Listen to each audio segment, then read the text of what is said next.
अंबाला हरियाणा से है, जो पवित्र शिव महापुराण कथा के मुख्य यजमान पद ग्रहण करे हैं।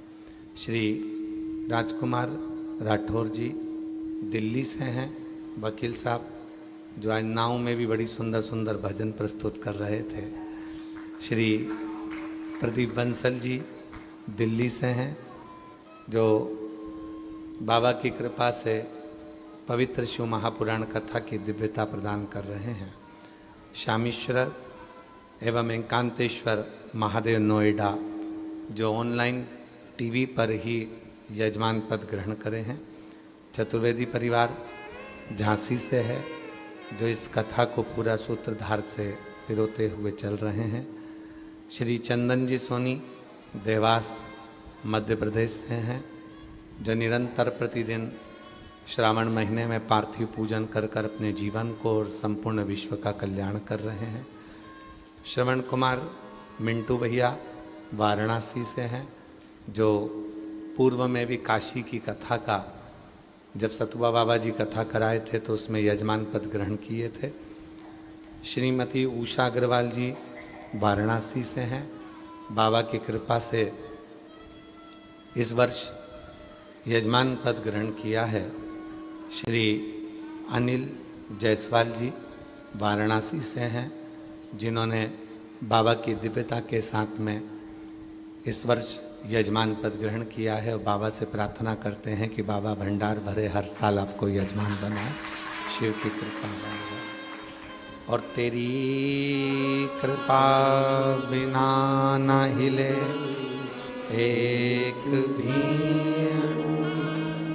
ले श्वास तेरी कृपा से तनु तनु, बखान क्या करूं मैं राखों के ढेर का, चपटी बबूत में खजाना कुबेर का।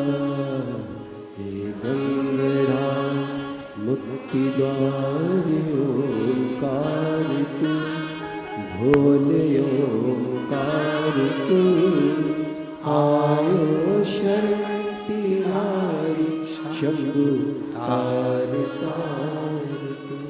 ये शिव बाबा देवादिदेव महादेव, जिनको दुनिया के लोग केवल साधारणता में ही जानते हैं, पर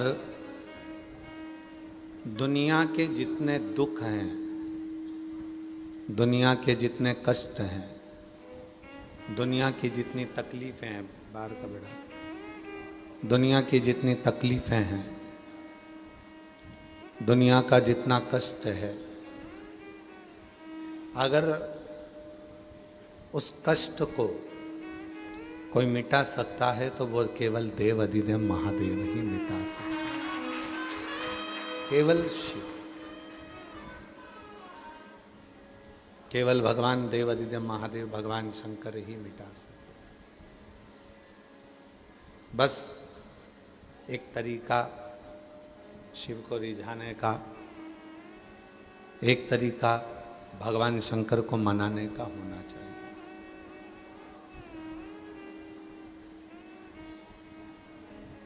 कोई बड़ी, कई लोग कहते हैं कि हमने सावन के महीने में एक बहुत बड़ी पूजन रखी है।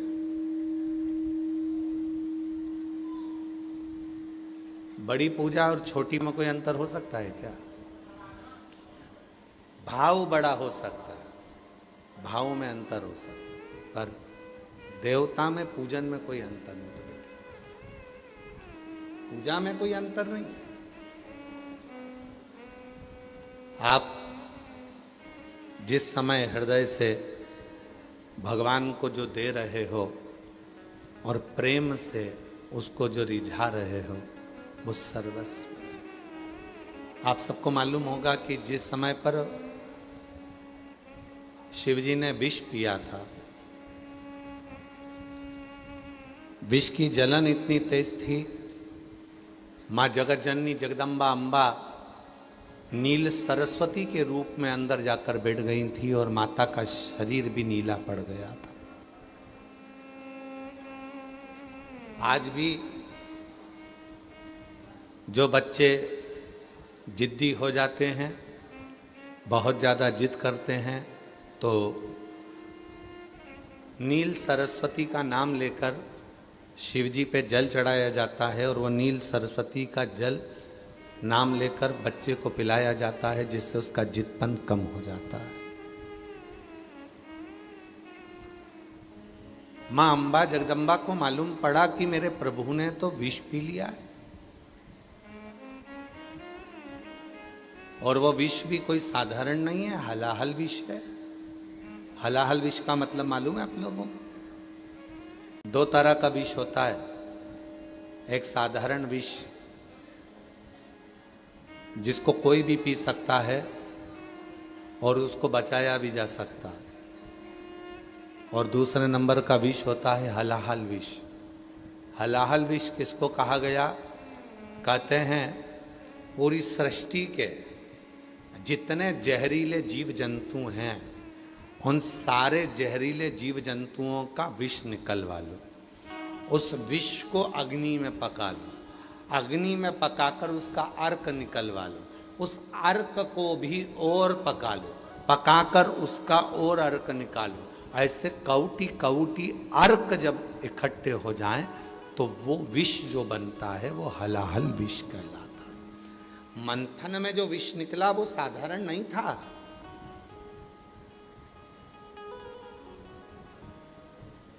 साधारण विष तो पूतना अपने स्तन में लगा कर आ गई थी और भगवान कृष्ण उस विष का पान कर रहे थे। शिव जी गले में बैठे हुए थे भगवान कृष्ण के।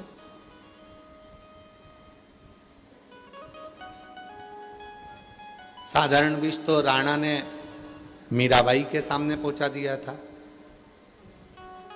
साधारण विष तो नरसिंह मेहता जी के सामने उनकी भाभी ने भेज दिया था।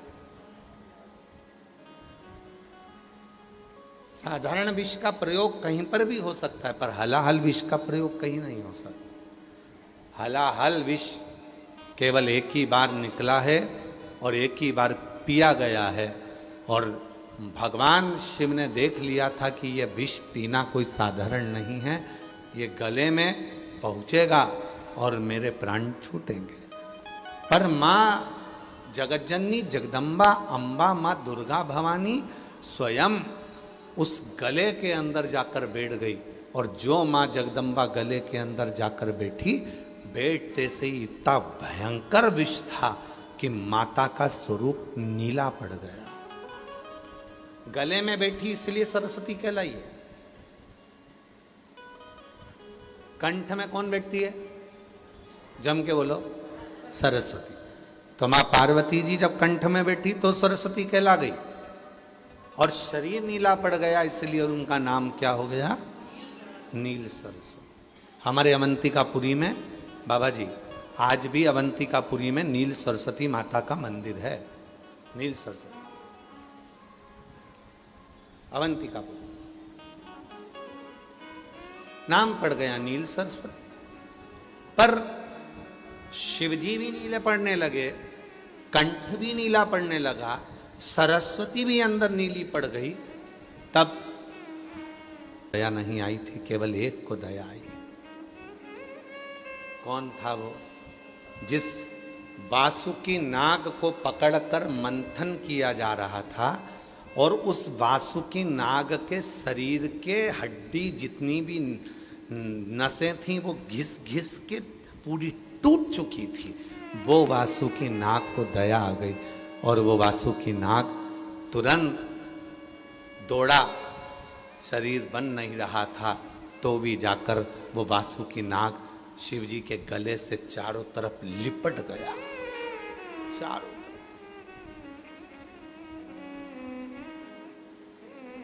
कंठ से शिव के।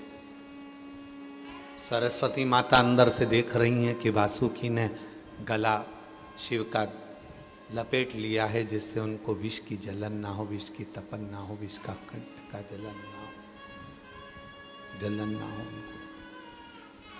शिव जी का कंठ जल रहा है, नील सरस्वती अंदर है, वो भी नीली पड़ चुकी हैं। सर्प वासुकी लपटा, वो भी नीला पड़ गया, वो भी नीला। शिव महापुराण की कथा कहती है तब वासुकी नाग ने चिंगाड़ा,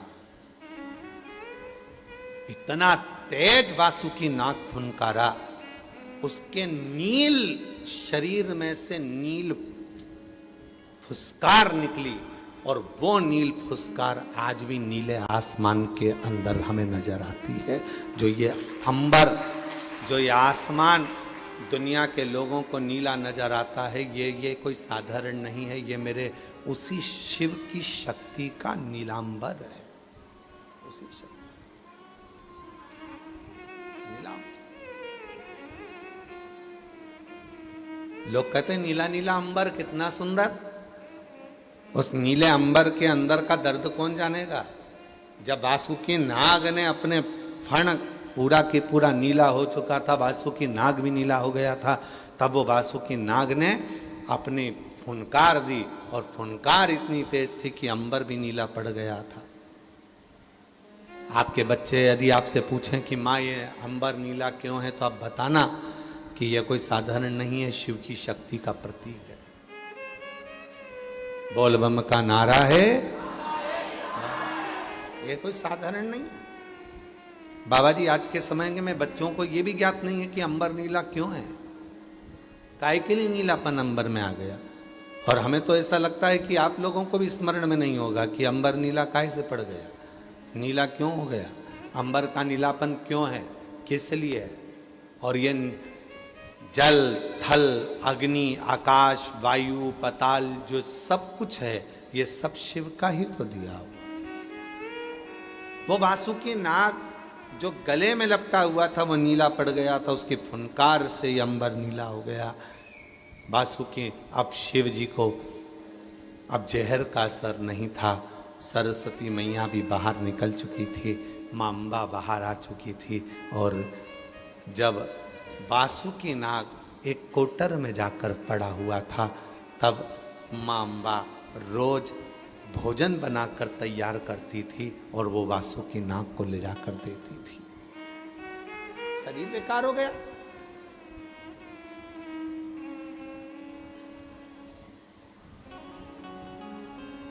मेरी जीजियों, मेरे जीजाओं, मेरी बेटियों, मेरे बेटाओं, मेरे बुजुर्ग माँ बाप, ध्यान रखना, शरीर अच्छा रहेगा तो बच्चे भी आकर आपके गले में झूम जाएंगे। शरीर अच्छा होगा तो सब प्यार करेंगे, शरीर अच्छा होगा तो सब साथ देंगे। और शरीर अगर गड़बड़ हो गया तो कोई नहीं मिलेगा जो तुमको काशी का दर्शन भी करा दे। बाबा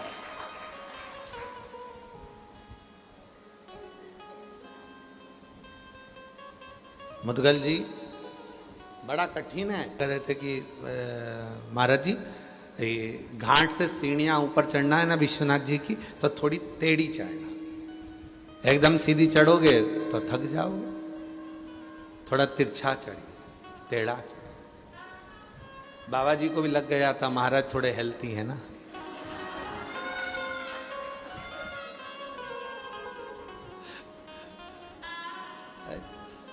अब बाबा जी तो अपनी बॉडी एकदम फिट रखते हैं, क्योंकि कई बार कोई आता है तो फिर वापस नीचे आना पड़ता है, फिर दर्शन करने जाना पड़ता है। इनका तो सतुआ बाबा जी का तो जो आश्रम है वो भी थोड़ा ऊंचा है, सीढ़ियों पे चढ़कर, तो बार बार जाना फिर आना, फिर जाना फिर आना, तो ये बॉडी मेंटेन रहती है। अब यहाँ तो क्या है, वहाँ से आए, यहाँ आए, कथा बाची, फिर अपने कमरे में चले गए। हम तो किसी से मिलते भी नहीं है।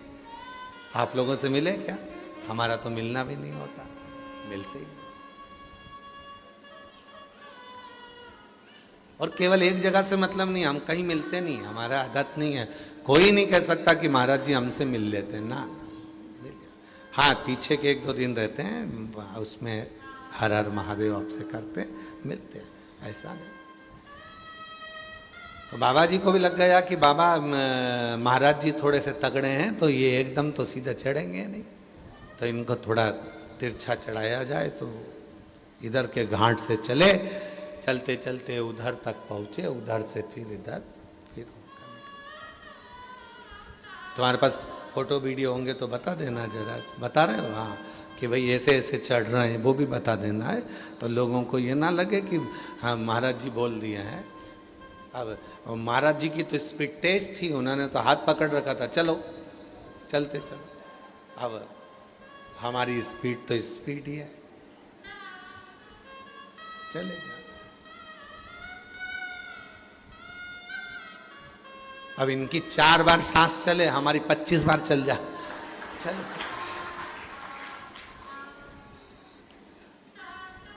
और सांस से तो इनका कोई पाला है नहीं, हमारी सांस से बहुत पाला पड़ता है, इसलिए हमारी सांस भी ज्यादा चलती है। अब इनका कौन सी सांस से पाला पड़ना बाबा जी, तो आदमी ना, और उतनी एनर्जी में मंदिर में भी पहुंच गए, मंदिर में जाकर गए पराठे बनाओ, सब्जी बनाओ, तो ये प्रेम। बाबा पार्वती मैया वासुकी नाग के लिए रसगुल्ला, गुलाब जामुन, कचौड़ी, भजिया, पकोड़ा सब लेकर चलते, रोज, प्रतिदिन, रोज। और रोज रोज जब वासुकी नाग के लिए जाएं तो देखा, शिव जी ने देखा कि आखिर ये रोज पकवान बनाकर कहाँ लेकर जाती है। शिव जी पीछे चले, शिव जी ने पूछा, तुम इस नाग को, सर्प को पकवान बनाकर कचौड़ी, भजिया,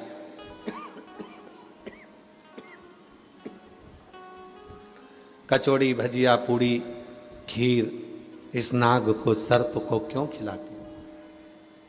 मां पार्वती जी ने कहा कि इनको खिलाने का केवल एक कारण है कि जिस समय दुख की घड़ी थी, कोई नहीं आया, सारे देवता अमृत के लिए तत्पर रहे, सारे देवता अमृत में डूबे रहे, तब केवल एक यही सर्प था जो विष को भी देखकर हमारे गले में लपट गया था, उसने हमारा साथ दिया,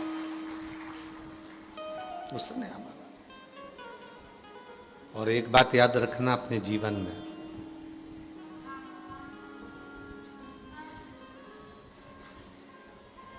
जो दुख में तुम्हारे साथ में खड़ा है उसको जिंदगी में कभी भूलना मत,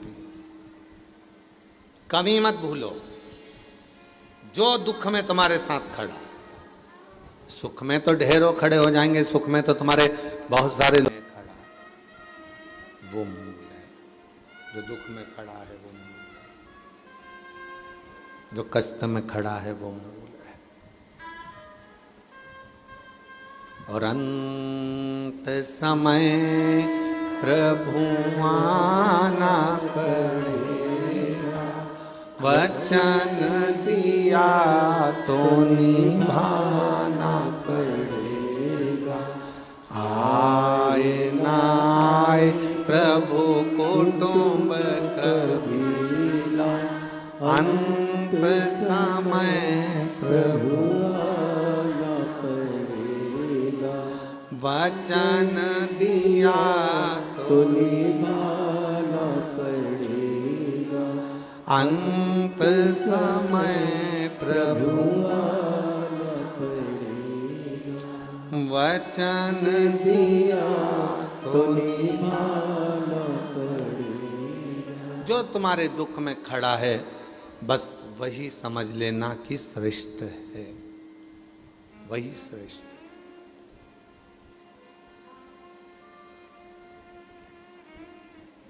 चार जगह पर जो तुम्हारे साथ खड़ा मिल जाए समझ लेना कि वो तुम्हारे लिए श्रेष्ठ है। पहला, अदालत में जो तुम्हारे लिए खड़ा मिल जाए समझ लेना श्रेष्ठ है। थाने में जो तुम्हारे लिए खड़ा मिल जाए समझ लेना श्रेष्ठ है। अस्पताल में जो तुम्हारे लिए खड़ा मिल जाए समझ लेना श्रेष्ठ है। और तुम्हारे दुख की घड़ी में जो तुम्हारे दरवाजे पर खड़ा मिल जाए, समझ लेना वो श्रेष्ठ है। वकील साहब बैठे हैं। वकील साहब, एक बात हम कहें कि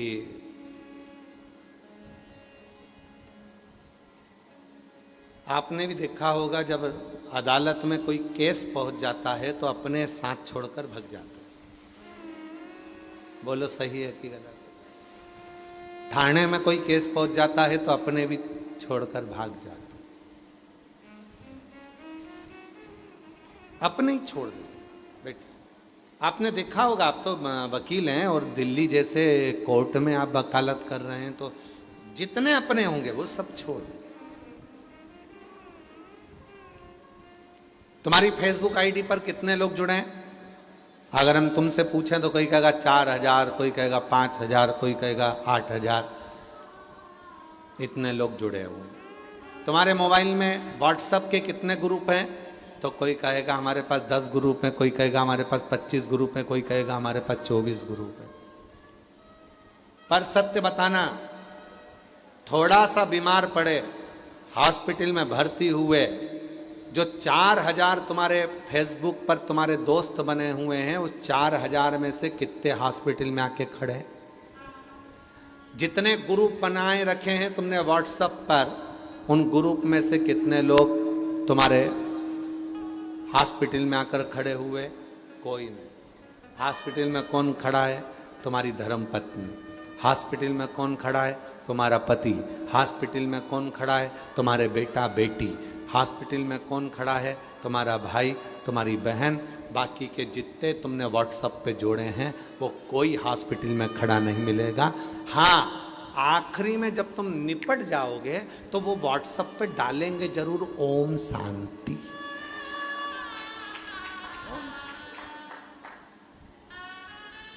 वो आखिरी में डालेंगे। क्या डालेंगे? बोलो बोलो बोलो, जम के बोलो, ओम शांति। निपट गया।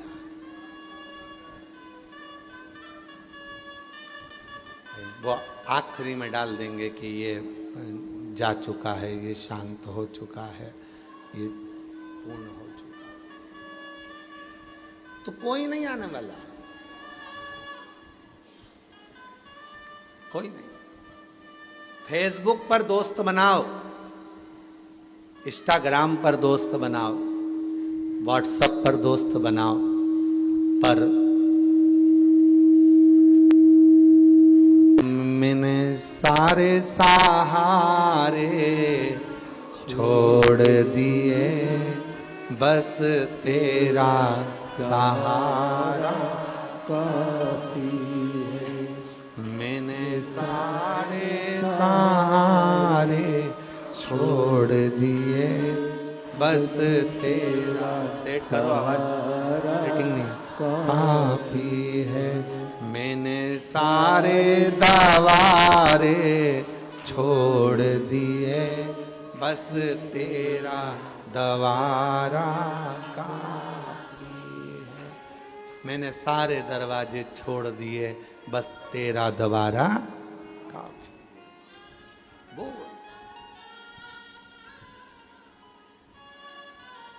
कई लोग कहते हैं गुरुजी हमारे ऊपर हमारे घर का बहुत बोझ है, मैं घर का अकेला व्यक्ति हूँ, बहुत वजन है मेरे ऊपर, बहुत बोझ है।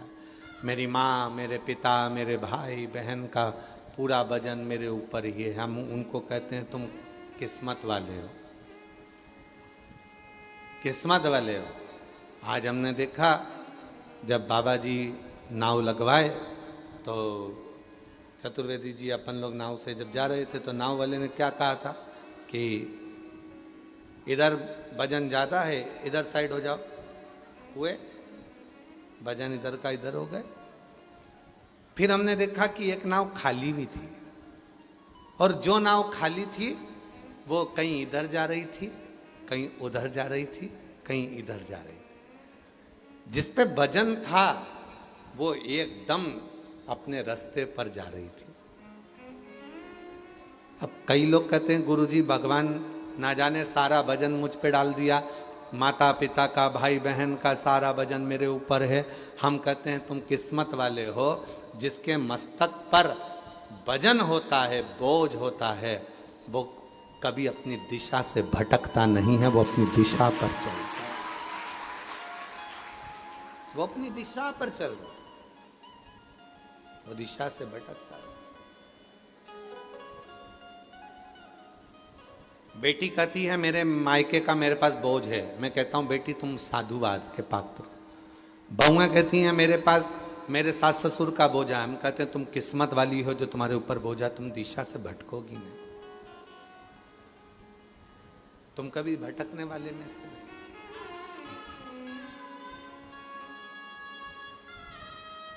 ये बोझा है। उत्तर प्रदेश शासन के माननीय यशस्वी मुख्यमंत्री जी योगी जी एक बार एक इंटरव्यू में बैठे हुए थे बाबा जी, तो इंटरव्यू में कहा गया था कि आपके ऊपर पूरे उत्तर प्रदेश का भार है, आपके ऊपर पूरी उत्तर प्रदेश का भार है, पूरी उत्तर प्रदेश का, और ये पूरी उत्तर प्रदेश का भार आपके ऊपर है बाबा जी। तो उत्तर प्रदेश शासन के यशस्वी मुख्यमंत्री जी योगी जी ने कहा था कि ये भार है, मैं नहीं मानता, भार उसको माना जाता है जो बोझ लग रहा। ये उत्तर प्रदेश के रहने वाले जितने भी मेरे उत्तर प्रदेश वासी हैं, ये मेरे लिए बोझ नहीं है, ये मेरे लिए मेरे दिल का निवास करने वाले मेरे अपने, बोझ नहीं, इनको बोझ नहीं कहेंगे। भार आता है तो लक्ष्य निश्चित हो जाता है, भार। इसीलिए शायद भगवान देवादिदेव महादेव भगवान शंकर अपने लक्ष्य से कभी हटे नहीं है, भगवान शिव अपने लक्ष्य से कभी हटे नहीं। क्यों? क्योंकि सारे देवता देव कहलाते हैं और मेरा देव अधिदेव महादेव कहलाता है, वो महादेव।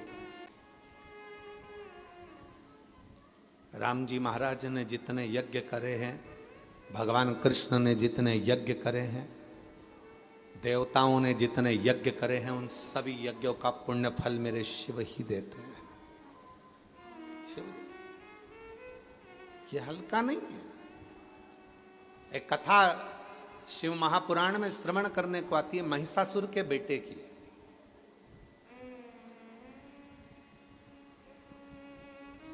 महिषासुर का जो लड़का था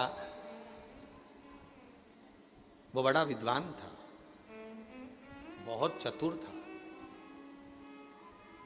लोग कहते हैं महिषासुर का लड़का इतना विद्वान। महिषासुर के लड़के का नाम क्या था? गजासुर। क्या नाम था? गजासुर। तो महिषासुर के लड़का गजासुर इतना विद्वान था, इतना विद्वान था कि उसकी विद्वत्ता इतनी प्रबल थी कि वो स्वयं देवता भी उसकी विद्वत्ता के आगे शून्य हो जाते थे। इतना विद्वान था वो महिषासुर का लड़का गजासुर, इतना भी।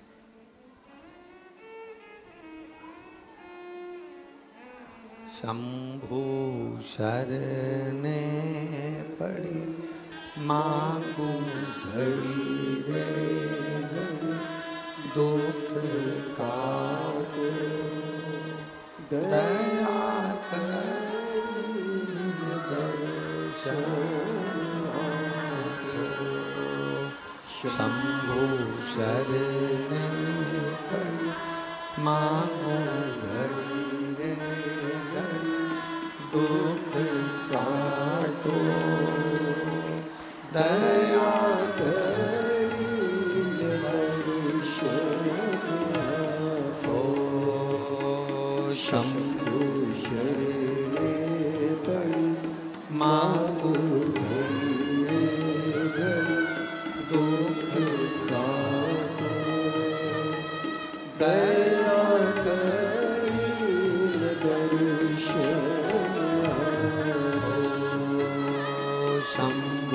शरीर तन मांग घड़ी रे घड़ी दुख पाप दया करी दर्शन